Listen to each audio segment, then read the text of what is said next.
तो इलावा जानो कोई काम मिल जी चाहिए दुकान ना तो दुकान ना अस्सलाम वालेकुम जी, क्या तबीयत से ठीक है? मैं हाँ मोहम्मद अरशद, तुसी वेंदे पियो यूट्यूब चैनल अरशद व्लॉग। आज सुबह सुबह ये ट्रैक्टर निकलिया खला, ये ट्रैक्टर ही आज मैं कटिया क्योंकि जदों तो साढ़े ट्रैक्टर आया हर कोई आंदा असा कटिए ते आई साडा दूआ बिरा घर है कोई नहीं, जो सुबह सांझरे उठिंदा ते घरों काट ते बाहर च खड़ा रहिंदा भैया इलाज लात वाग वैसी आज जो घर कोई ना आज मैनू मौका मिल गया, आज मैं घाट आया तुहानू विखाई ना जिवें मैं घाट आया ते ओदे पिछू कोई लेज़र दा रह गया, मैं कई जमीन लेज़र करावनी लेज़र पाइए मैं पिछू ओए ओए उड्डी आ चाल भरा सट्टो जल्दी लासी इन्हां क्या पता तैनू आख इनू ज्यादा वालम दा सकल सारा काम कराया करो, ए मैनेजर है ना मोड़ या अल्लाह खैर नहीं तो घर नहीं हुआ शाम तक ही हुआ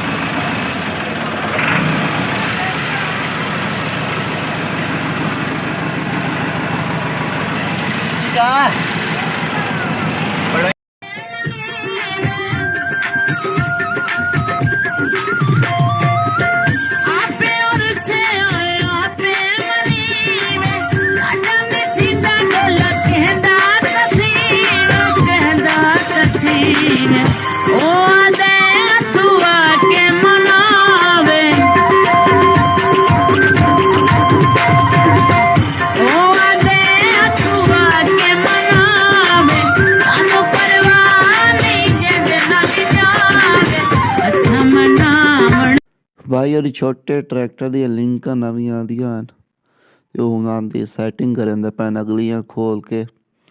नवीं कस रहे क्योंकि अगलियां त्रुटि होइयां खराब आन इस पर मोड़े नवीं आंदी आज मोड़ साढ़े पास से धुंध दा राज यारी आज मोड़ धुंध बड़ी कल तू वेख्यो सी भाई कल जी धुप आई बाद निकल आई लेकिन आज मोड़ धुंध टाइम तकरीबन 9 तो उत्तों हो गया लेकिन धुंध उइयां खली है। अज ये खुशखबरी भी है कि जेड़ा सानू शादी का बड़ा इंतजार है मां रामनीवाद की शादी अज ओदा वलीमा है पिया ते इंशाल्लाह चल के वलीमा ही खमसा ते कल बारात है मोड़ बारात नाल ही ते हुण जावना शादी दे ते शादी जावन तो पहले कटिंग वगैरह करा ली, कटिंग करा के मोड़ चलने आए शादी ते उस्ताद आज ते सेटिंग ना मिनट ला तो सेटिंग कर VIP जल्दी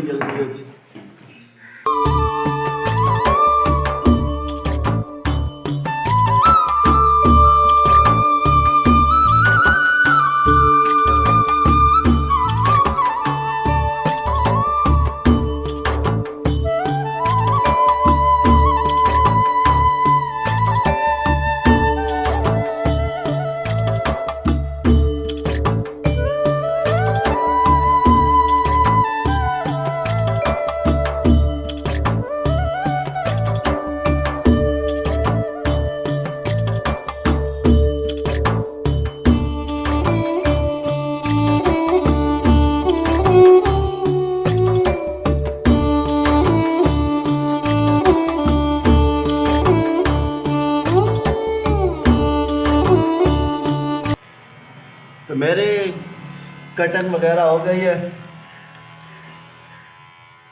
तो कमेंट है लाल में दसा सो कटिंग की हो जाएगी माशाल्लाह तो हूँ कटिंग करा रहे हैं देखो ए इन्हें मेरे पितरे रे हूँ कटिंग करेंदा पिया करेंदा पिया बल्कि करेंदा नहीं पिया करेंदा पिया आप फिट हो गया आप चलने चल के तैयारी करके वही सीधा शादी दे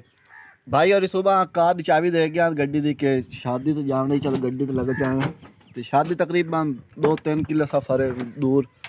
तो इस गलों आप गड्डी घर खलार देने गड्डी घर खलार के ते शादी तो पैदल जसा क्योंकि एडा सफ़र कोई नहीं जड़ा भाई बंदा गड्डी ते जावे इस गलों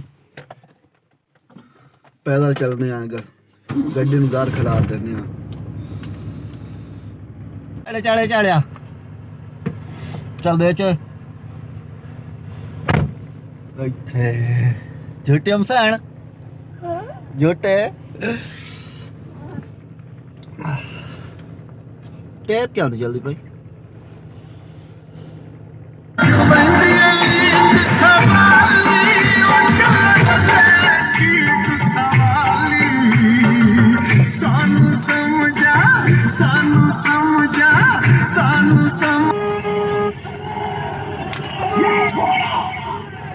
घर खिलार के मैं हूँ नाल ही ना शा के तैयारी करके मोड़ चलनी है शादी ते हुण असी तैयारी करके जा रहे हैं सीधा शादी ते शादी ते चलते उत्थू दा जेड़ा सारा कोई माहौल है आज सारा वो असी तुहानू विखावन वाले हैं जी। वालेकुम अस्सलाम।